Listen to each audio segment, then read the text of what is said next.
tous et bienvenue dans ce nouveau vlog atelier. Le premier vous avait déjà pas mal plu, donc je suis très contente que ce nouveau format vous plaise. Donc aujourd'hui on se retrouve pour le numéro 2. Il y en a un troisième qui est déjà tourné, déjà monté, qui est donc suivez-moi pour le tournage d'un tuto qui est tourné depuis assez longtemps maintenant. Mais comme le tuto c'est le tuto macaron pastèque, j'ai pas envie de vous le mettre tout de suite, il arrivera donc courant août je pense, parce que ce petit tuto là, je pense que ce sera bien pour le mois d'août, pour les derniers mois de vacances. Bon, ne tournons pas plus longtemps autour du pot. Aujourd'hui on va pas parler polymère, je vais vous parler d'un sujet dont j'avais déjà commencé à vous parler dans le premier vlog atelier, à savoir la couture. Oui. Je n'avais pas prévu spécialement d'en parler sur ma chaîne, à part je suis un peu dans les vlogs ateliers et tout ça. Mais je vous en ai parlé sur Instagram et je vous ai demandé est-ce que ça vous dirait que j'en parle dans un vlog atelier, d'où j'en suis, voilà. Et ça pourrait être rigolo parce que je commence tout juste la couture, c'est-à-dire que je suis noob de chez noob. Et ça pourrait être marrant pour vous de suivre toute, j'avais appelé ça sur Instagram, l'épopée textile de Fancy. Du tout début, des petits tâtonnements et de je fais beaucoup de bêtises à finalement j'aime bien et je m'en sors pas trop mal. Et ça avait l'air de vous avoir intéressé. Donc je me dis que pourquoi pas faire de temps à autre des petits vlogs ateliers sur le thème de la couture. Donc déjà dans le premier vlog atelier, vous aviez vu mon shopping couture. C'était c'était même mon premier shopping couture. En mars, et depuis j'en ai fait pas mal. Je vous présenterai après tous les projets que j'ai fait pour l'instant, hein, rien de folichon, mais je vous avais montré ça, mon bullet carnet que j'avais personnalisé avec vous savez la pochette ici pour ranger les crayons, tout ça. Si vous n'avez pas vu, je vous en parle un peu en détail dans le premier vlog atelier, allez voir. Et cette chose-là était un fiasco pour moi. On m'avait dit oh, c'est bien, c'est joli, tout ça. Mais pour moi, c'était un fiasco parce que déjà c'était dégueulasse. Je savais pas me servir d'une machine à coudre. Et c'était plus ou moins fini à la colle. Et pourquoi?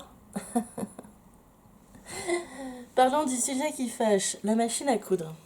Ceci était ma machine à coudre. Bon, déjà, une machine à coudre que tu tiens dans une main, il y a un problème.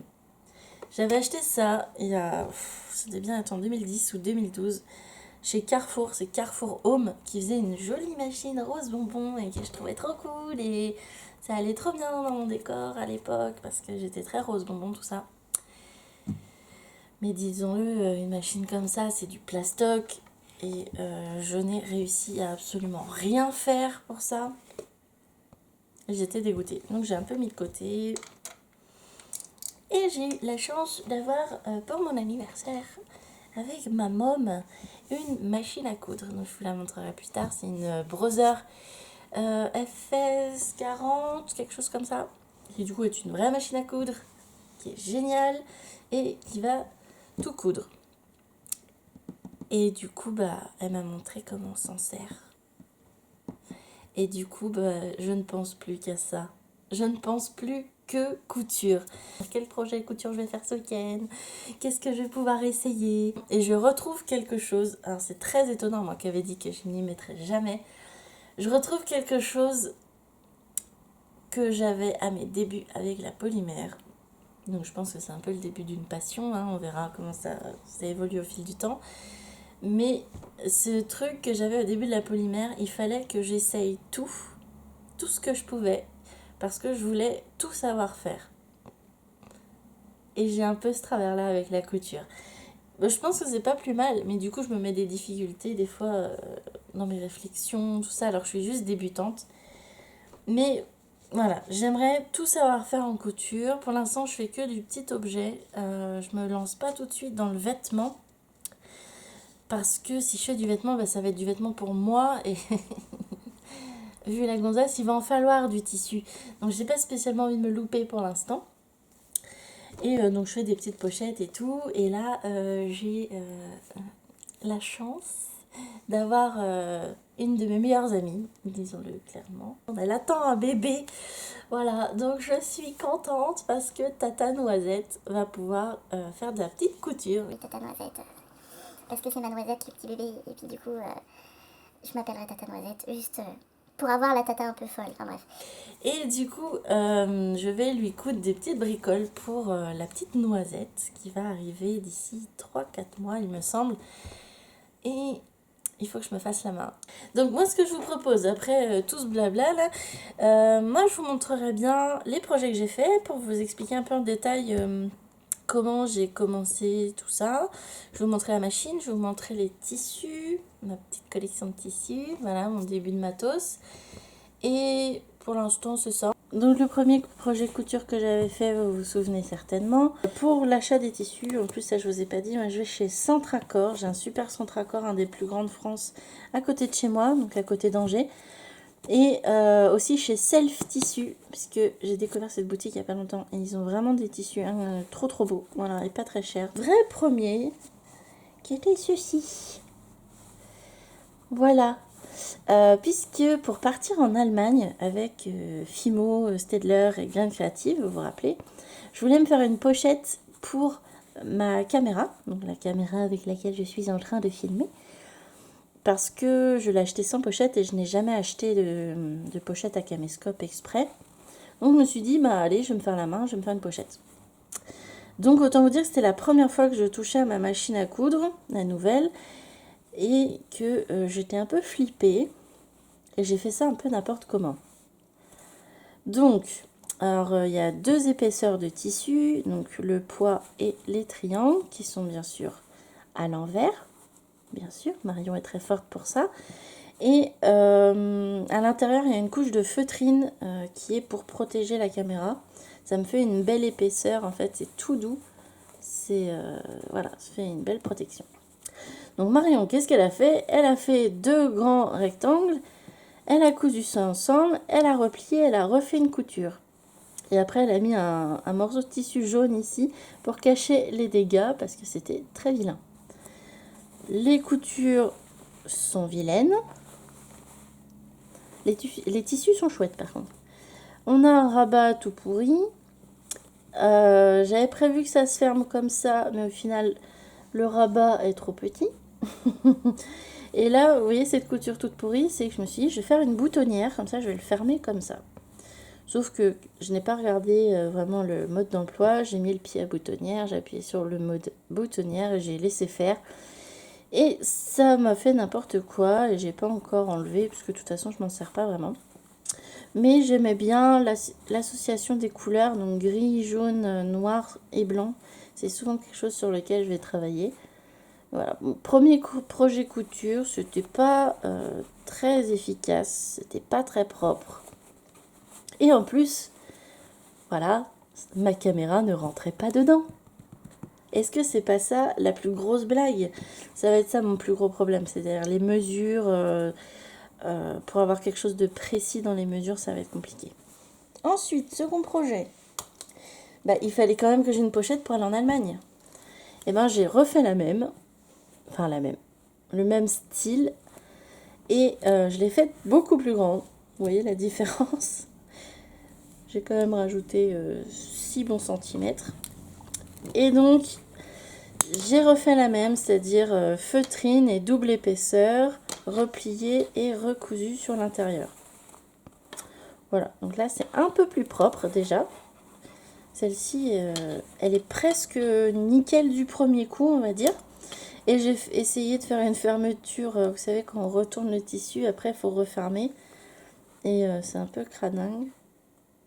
Et du coup, j'ai fixé des attaches de cartable pour masquer un petit peu les défauts. Et je trouve ça vraiment très joli. Et comme ça, ma caméra, elle a sa pochette de protection. C'est tout doux, c'est épais.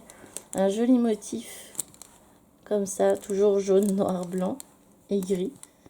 Donc celui-là, c'est plutôt une bonne production. J'étais contente de celui-là.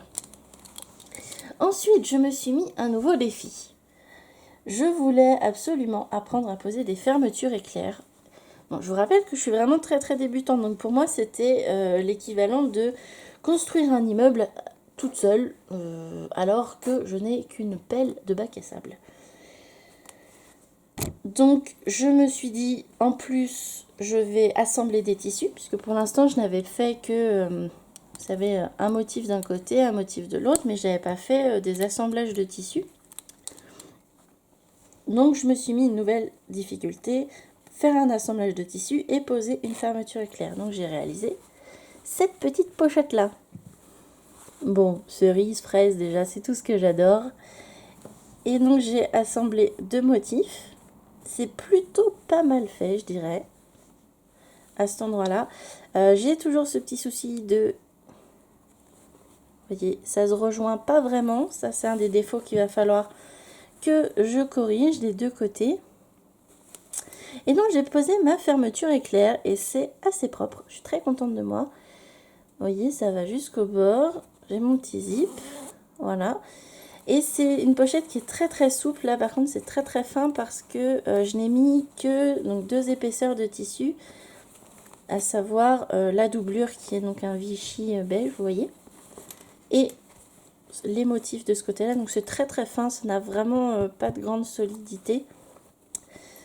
Mais j'étais contente, j'ai posé mon zip. Par contre, nouveau point que je voulais absolument améliorer, c'est à l'intérieur. Vous voyez, on voit le retour de du tissu, on voit le retour de la fermeture éclair et on voit la grosse couture. En plus, j'avais fait au fil noir, ne voulant pas changer mes fils. Mais j'avais réussi à poser ma fermeture éclair. C'était très propre, c'est très droit. Je suis vraiment contente. Cette petite pochette-là, j'aime bien. Ça me fait une jolie trousse. Et pour terminer, la dernière chose que j'ai faite, c'est à nouveau une pochette. Et cette fois-ci, c'est un peu le level up de tout ce que j'ai fait avant. Voilà, j'ai refait plus ou moins le même concept que celle-ci. Je voulais refaire ça, mais la réussir. C'est-à-dire avoir une vraie pochette qui se tient, une belle finition et un intérieur vraiment propre à ce niveau-là. Donc j'ai fait celle-ci. Donc quelles ont été mes petites difficultés que je me suis posées? C'est que je me suis mis une épaisseur de thermocollant. Donc c'est une pochette qui est beaucoup plus rigide, qui va se tenir. Je me suis ajouté aussi l'ajout de finition, j'ai cousu un passepoil, vous savez ce petit détail là, c'est joli, moi j'aime bien, ça rajoute un petit côté sympa. Par contre, quelque chose que je n'arrive toujours pas, c'est sur la tranche faire que ça concorde, là j'y suis pas encore. Et donc repose de fermeture éclair, et là je pensais bien faire et j'ai pas compris mon erreur tout de suite. Mais si vous voyez sur les bords, comparé à là, là c'est très propre, là ça se finit des 2 côtés et là je comprenais pas pourquoi j'avais ça là. Et en fait c'est tout simplement que j'ai gardé les mesures mais j'avais une fermeture éclair qui était plus courte. Donc ça c'est pas encore au point. Je me suis fait un petit pompon pour aller parce que j'aimais bien le côté justement jaune en petites touches sur du bleu marine et du blanc.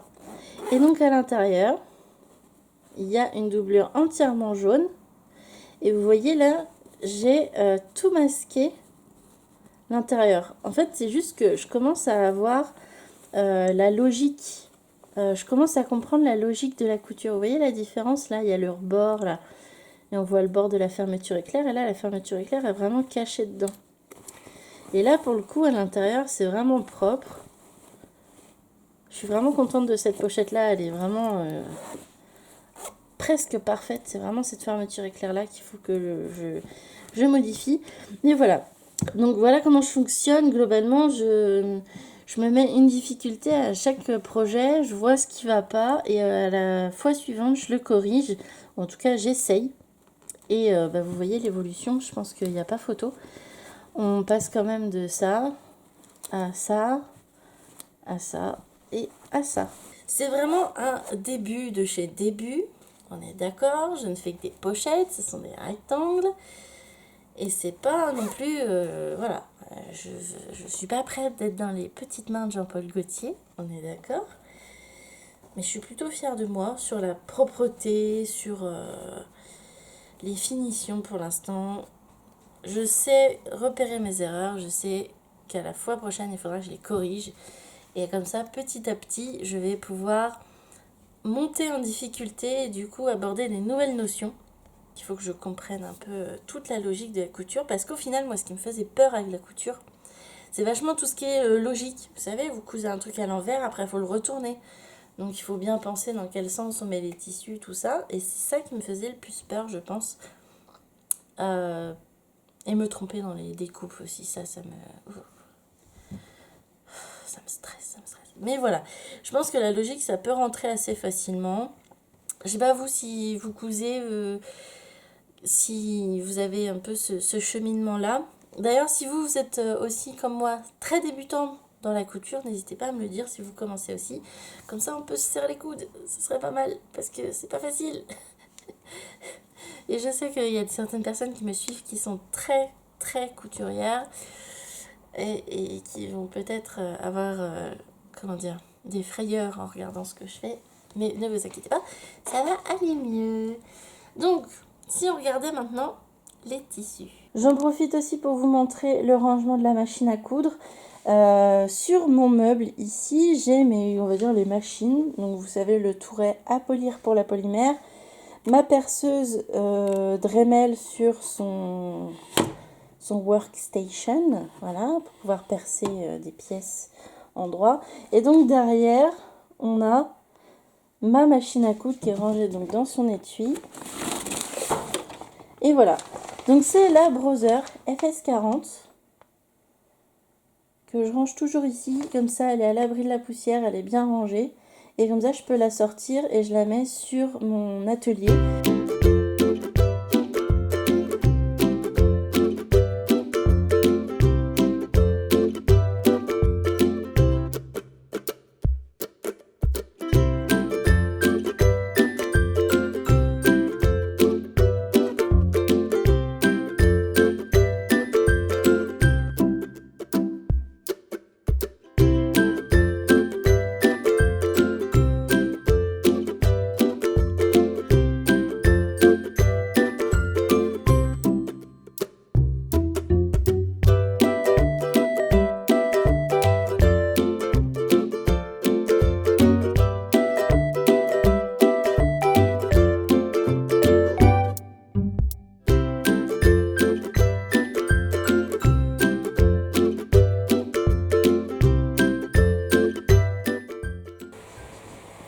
Bon bah forcément, je l'ai rallumé. Bah oui, il fait bien trop chaud. Il fait bien trop chaud, on est encore le matin et il fait bien trop chaud. La Bretonne que je suis n'est pas habituée aux températures si chaudes. Non, non. Bon, on va pas se plaindre du beau temps quand même. Manquerait plus que ça. Bon, j'espère que ce petit vlog atelier sur la couture vous aura plu. N'hésitez pas dans les commentaires à me dire ce que vous en avez pensé, mais aussi partagez-vous votre expérience couture. Si vous en faites, où est-ce que vous en êtes depuis longtemps? Vous commencez tout juste comme moi, vous êtes nul comme moi. Est-ce que vous n'avez pas encore tenté? Est-ce que ça vous dirait tout ça? Et n'hésitez pas aussi à partager les noms des blogs ou des chaînes qui vous plaisent sur les thèmes de la couture. Comme ça, tout le monde peut aller lire les commentaires et trouver des infos là-dessus. Moi, je sais que l'unique chaîne YouTube que je suis sur la couture pour l'instant, c'est Couture et Imaginaire, ma chère Giulia. Mais pour l'instant, c'est tout. Je vais beaucoup sur les tutos Pinterest surtout, j'ai un tableau Pinterest spécial. N'hésitez pas à me mettre un petit pouce en l'air si vous voulez que je vous fasse la suite de ce vlog atelier, à savoir, suivez-moi dans l'élaboration d'un projet couture pour de vrai.